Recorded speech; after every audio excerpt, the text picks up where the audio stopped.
Hello and welcome to all the men and women of the West. I'm Joe, and I found this article a few days ago and wanted to read it to you guys.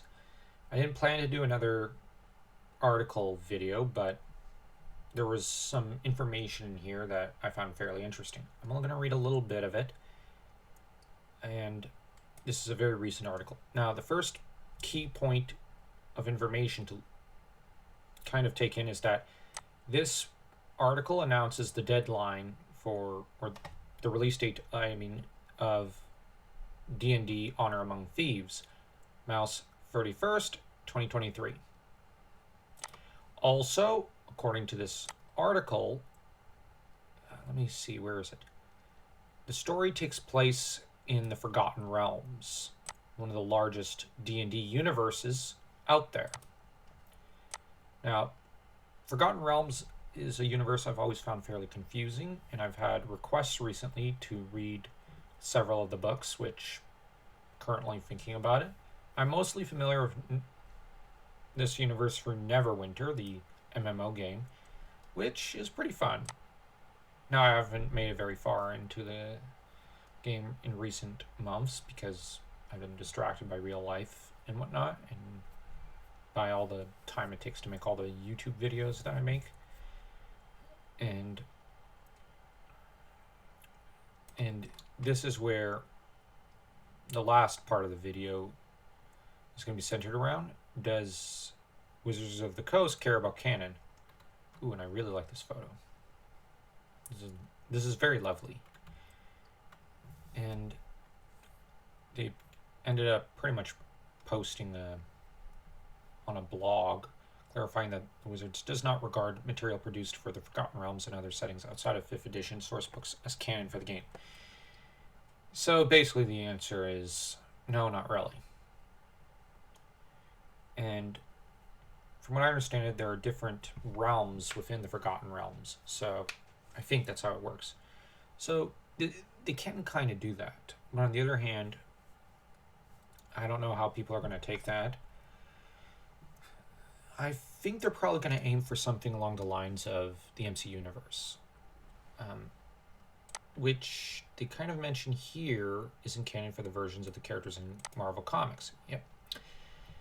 I think they're probably going to angle for that. And you know what? If they create a really exciting fantasy movie, this could end up turning out to be pretty cool. And hopefully it'll, no offense, kill the superhero genre for a bit. At least until it can come back with decent stories.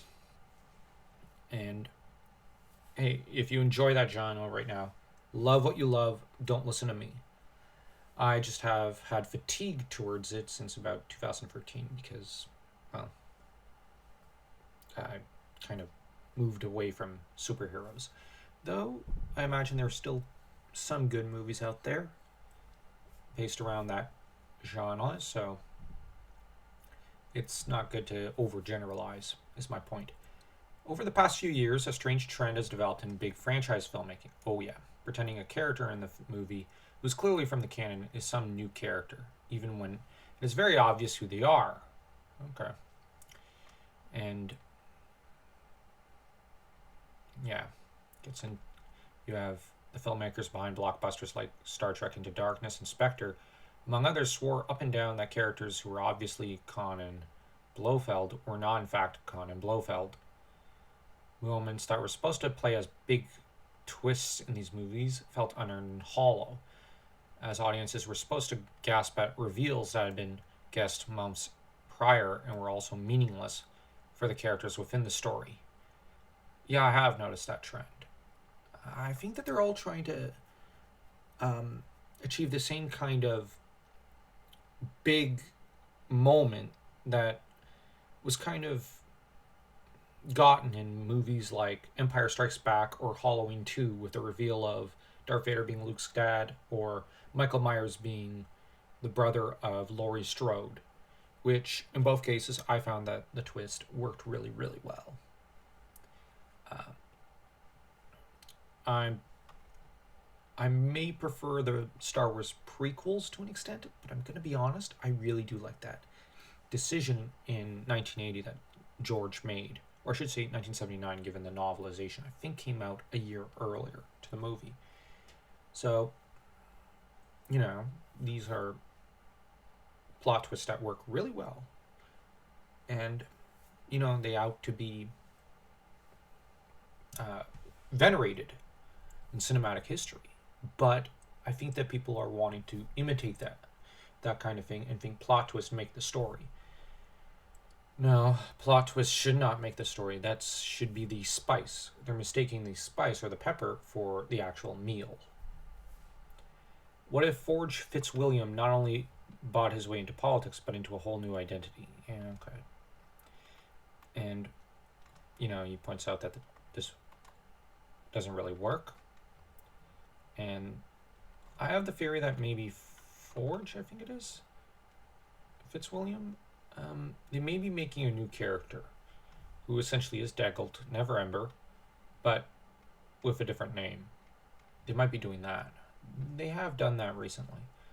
But anyways, the most important parts of this to note, at least to my mind, is that this is a Forgotten Realms story, or at least a cinematic version, and that the release date is on March 31st.